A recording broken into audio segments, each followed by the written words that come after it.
ஆண்டவர் இயேசு கிறிஸ்துவில் அன்புக்குரிய சகோதர சகோதரிகளே, திருச்சட்டத்தினுடைய முதன்மையான கட்டளை எது? இந்த கேள்வியை சட்ட அறிஞர் ஒருவர் இயேசுவிடம் கேட்கிறார். வழக்கமாக சட்ட கல்லூரிகளிலும் மெய்யியல் விளக்க தர்க்கங்களிலும் அறிஞர்கள் மத்தியிலும் அவர்கள் அந்த காலத்தில் கேட்கின்ற கேள்வி முதன்மையான சட்டம் எது? ஏனென்றால் ஆண்டவர் கொடுத்த 10 கட்டளையை பல்வேறு விதங்களிலே அவர்கள் விளக்கங்கள் தந்து 619 சட்டங்களாக அவர்கள் அவற்றை பெரிதாக மாற்றியிருந்தார்கள்.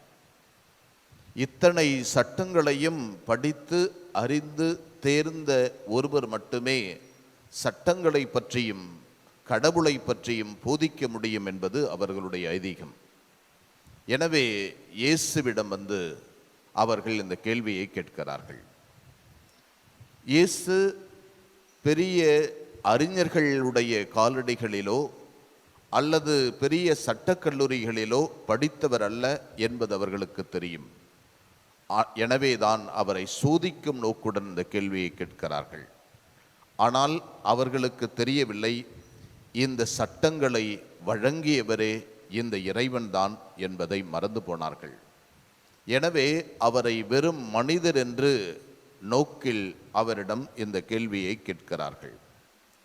அன்புக்குரிய சகோதர சகோதரிகளே, இயேசுவினுடைய வார்த்தைகளில் எல்லாவற்றிலுமே அடங்கியிருப்பது கடவுளுடைய பிரசன்னத்தில் மனிதனை கொண்டு வந்து நிறுத்துவது. எல்லா வார்த்தைகளும் போதனைகளும் அருங்குறிகளும் அற்புதங்களும் கடவுளின் பிரசன்னத்தில் மனிதனை கொண்டு வந்து நிறுத்தினால்தான் அது முழுமை என்பதை அழகாக எல்லா இடங்களிலும் சொல்லுவார். குறிப்பாக எல்லா ஓய்வு நாள் புதுமைகளிலும் நாம் பார்த்தோமேயானால், ஓய்வு நாளில் எந்த ஒரு மனிதனும் எந்த ஒரு செயலையும் செய்யக்கூடாது என்று சொல்லுவது அவர்களுடைய சட்டம்.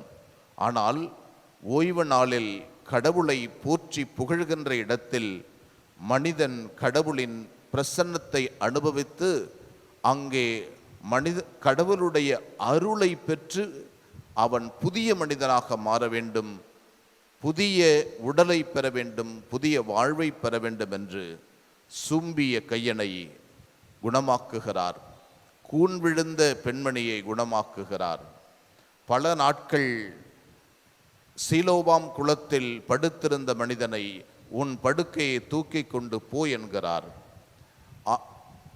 சீடர்கள் பல நேரங்களில் இயேசுவோடு நடந்தபோது அங்கே இருந்த கதிர்களை கொய்து தொடங்குகிறார்கள். இப்படி எல்லா வகைகளிலுமே மனிதனை முன்னிறுத்தி கடவுளின் பிரசன்னத்தில் மனிதன் வாழ்வதுதான் உண்மையான கடவுள் அன்பு. மனிதனை கடவுளின் பிரசன்னத்திற்கு கூட்டி வருவதுதான் உண்மையான கடவுள் அன்பு. மனிதனை தனியாகவும் கடவுளின் வழிபாட்டை தனியாகவும் பிரித்து வைத்து கொண்டு நீங்கள் வாழாதீர்கள். மாறாக எப்பேற்பட்ட மனிதனாகிலும் எப்பேற்பட்ட மோசமான மனிதனாகிலும் பார்வையாகிலும் அவனை கொண்டு வந்து கடவுளின் பிரசன்னத்தில் நிறுத்துங்கள். அதுதான் உண்மையான கடவுள் அன்பு, மனிதன் அன்பு. மனிதனை தூரத்தில் நிறுத்திவிட்டு கடவுளிடம் சென்று பேசாதீர்கள். மனிதனை அன்பு செய்யாமல் கடவுளை அன்பு செய்கிறேன் என்று சொல்பவன் பொய்யன் என்கிறார் யாக்கோபு. எனவே ஆண்டவரின் பிரசன்னத்தில் வாழுகின்ற நாம், நம்முடைய விசுவாசம் வளமையாய் இருக்கிறது என்றால் நம்முடைய மனித அன்பும் வளமையாய் இருக்க வேண்டும். மனித அன்பு இல்லாமல் ஒருவர் விசுவாசம் கொண்டு நான் கடவுளை கும்பிடுகிறேன் என்றால் இறைவாக்கு அவனை பொய்யன் என்று சொல்லுகிறது. ஆண்டவரின் பிரசன்னத்தில் மனிதர்களை கொண்டு வந்து நிறுத்தி அவரிடம் கடவுள் அன்பை சொல்லிக் கொடுப்போம். ஆமென்.